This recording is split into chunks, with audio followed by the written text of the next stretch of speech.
Hello, Hakim here with Tech of Experts. I hope you have watched part 1 and part 2. If you haven't, please watch those videos first before watching this one. Just like you would not paint a wall before prepping it, you should watch the previous 2 videos before this one. So the fourth way of increasing the number of commercial painting projects you can bid on is hire an assistant to do some part-time marketing to GCs as well as property management companies. Again, this is an actual task that I did. It is not just textbook theory. Many years ago when we went to university, we read all kinds of fancy textbooks, but it was all theory. There was nothing practical that we learned. There are a lot of good projects we did, but again, it was all on paper. This is something real that I have actually done, and it has worked with a certain amount of success. So I hired one marketing assistant about 8 to 10 years ago on a part-time basis. She was a stay-at-home mother. So I gave her the job of emailing and calling GCs and property management companies to add my company to their bidding list. She was better at this than me, so she did a better job than me. Now, this is also very important, so listen carefully.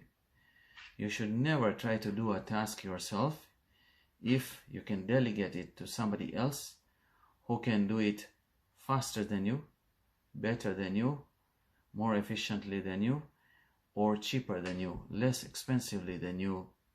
Would you try to stain or refinish woodwork if you are better at painting? Of course you wouldn't. You would just hire someone else who specializes in refinishing and restaining woodwork faster and better than you can, while you make your money painting 700 square feet of drywall per day. So that's the exact reason why I have a few painting contractor clients who send me their blueprints to get their takeoffs done, because they don't want to do it, or they don't have the time to do it, or they simply aren't as good at reading drawings and spec manuals as they are at running their painting crews. So in the same way, invest some money to hire someone who is really good on the phone, who is organized, who can keep track of results on a spreadsheet. So this lady that I hired 8 to 10 years ago was good at all those tasks. The bonus was I even got some repaint jobs at a mall because she introduced my company to a mall property manager who gave us some more work later on, even in the following years, in some shopping plazas that he was managing. I was also able to form a good professional relationship with a GC for whom we are still bidding some jobs and doing some commercial painting projects from time to time.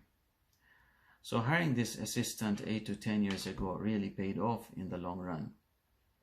This is a mistake many experienced painting contractors make.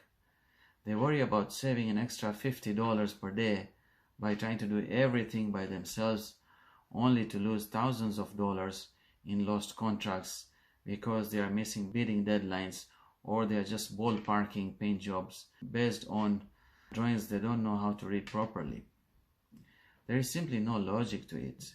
Learn to delegate tasks. I think delegating tasks to the right people is one of the best skills that you can learn. It has become super important today for team building a team, even if the team is not an in-house team, even if it is a team that you are subbing out. The fifth way, well, can you think of a fifth way to bid on more painting projects? Can you think of another way or even a better way of increasing your opportunities of bidding on more commercial painting projects? Here is one simple idea. Respond to every request for a bid from GCs, even if you think you will not be bidding. Respond with a yes or a no.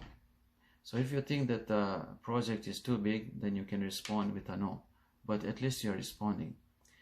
If you think you don't have time to look at the scope of every project that is emailed to you, then you can delegate it.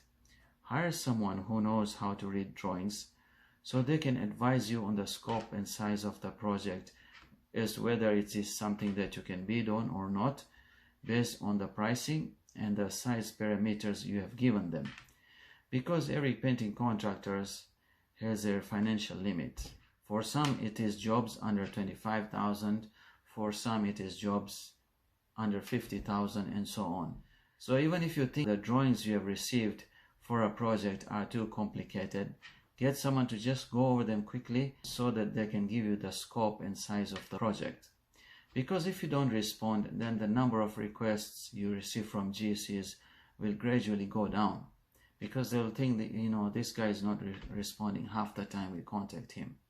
So they'll start sending these bid requests to other painting contractors.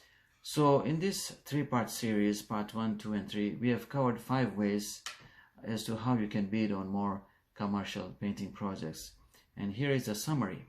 Number 1, become a member of a construction association in your state or city. Number 2, call GCs asking them to add you to their bidding list. Number 3, email the GCs asking them to add you to their bidding list of commercial painters.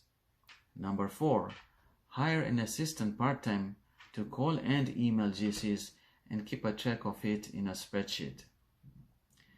Number 5, once you are on the bidding list, make sure you respond to every request that comes from a GC, either with a yes or a no, so that they know that you are reading their emails and you are still interested in responding to them. So write down the above 5 points that I've given you and take action.